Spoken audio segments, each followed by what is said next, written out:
अस्सलामुअलैकुम, कैसे हैं आप सब लोग। उम्मीद करती हूँ आप सब लोग ठीक होंगे, खैरियत से होंगे। आज मैं आप लोगों को सूजी का हलवा बनाना सिखाऊंगी। बिल्कुल जो हमारे नानी दादी की रेसिपी होती है उस हिसाब से मैं आप लोगों को हलवा बनाना सिखाऊंगी। तो चलें स्टार्ट करते हैं। सबसे पहले मैंने कढ़ाई में ऑयल ले लिया, इसमें मैंने 3 अदद इलायचियाँ डाल दी। माशाल्लाह से इलायचियों की खुशबू आना शुरू हो चुकी है।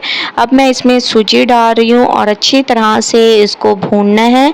सूजी को बहुत अच्छी तरह से भूनना है। इसका थोड़ा सा आप लोगों ने कलर चेंज करना है, क्योंकि जो हमारी नानी दादी रेसिपी बनाती थी तो उसमें हलवे की जो कलर होता था वो बिल्कुल लाइट ब्राउन कलर होता था। ठीक है, तो आज मैं आप लोगों को वही कलर में हलवा बनाना सिखा रही हूँ।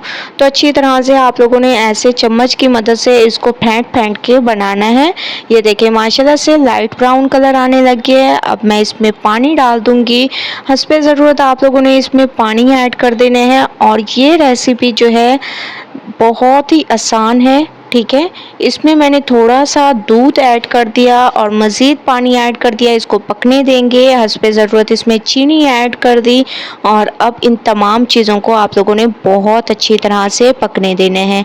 ठीक है, तो माशाल्लाह से तमाम पानी खुश्क हो चुका है। आप लोग देख रहे होंगे कितने ज़बरदस्त तरीके से। इसमें नारियल पाउडर डाल देंगे और थोड़े से आप लोगों ने इसमें ड्राई फ्रूट्स ऐड कर देने हैं, जिसमें बादाम और पिस्ते हैं। ठीक है, मैं ये ऐड कर रही हूँ। आप लोग अपने हिसाब से कोई भी ड्राई फ्रूट्स ऐड कर सकते हैं जो आप लोगों को पसंद हो।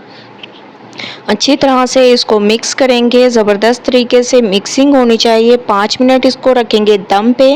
उसके बाद नेक्स्ट स्टेप। 5 मिनट हो चुके हैं। माशाल्लाह से नानी दादी वाली रेसिपी हमारी बिल्कुल तैयार हो चुकी है हलवे की। तो आपने एक बार इस रेसिपी को ज़रूर ट्राई करना है। ठीक है, ये देखें साइडों से ऑयल भी सेपरेट होने लग गया है, मतलब हमारा हलवा बिल्कुल तैयार हो चुका है। एक बार इस रेसिपी को ज़रूर ट्राई करें। मुझे अपना फीडबैक ज़रूर दें। अगर आप लोगों को रेसिपी पसंद आए तो लाइक करें, ज़्यादा से ज़्यादा शेयर करें।